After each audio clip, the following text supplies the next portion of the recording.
I guess at the same time, sort of coming back to the idea about the communities and actually identifying problems, it may well be better to go to events to find out what are shared problems within communities and then work with people who are publishing data, using their APIs, lobbying for new sources of data in order to be able to create new products and services. Absolutely, and that should be a part of how you go about finding it. So you discover that there is some data available, or you discover that there's a community of interest around this, and then going and actually talking or engaging with those people around the data that might be available or the community that's already using it is a really key way of building up, again, open innovation, is being open to that idea.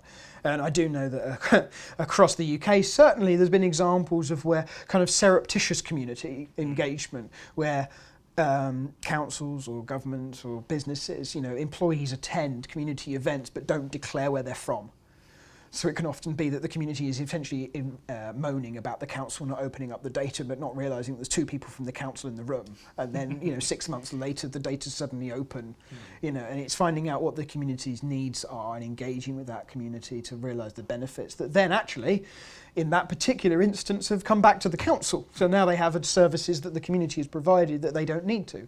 How do you go about trying to find or identify relevant sources of open data? There's so many different organisations out there publishing. How do you pinpoint things which will be useful? Right, so that is a really good question in the context of the Every Politician project. So we are trying to collate and make available data on every national level politician in the world.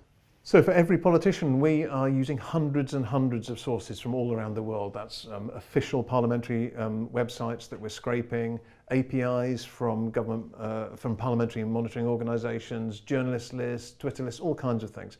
And the simple answer about where you get that from is local context.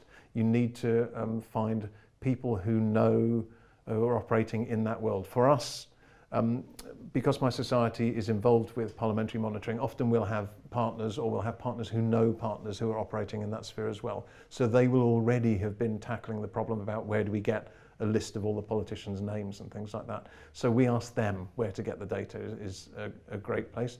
Increasingly, Wikidata, the Wikimedia Foundation's Wikidata project, is a place that we're finding, again, you find local experts, people who have an interest in their own.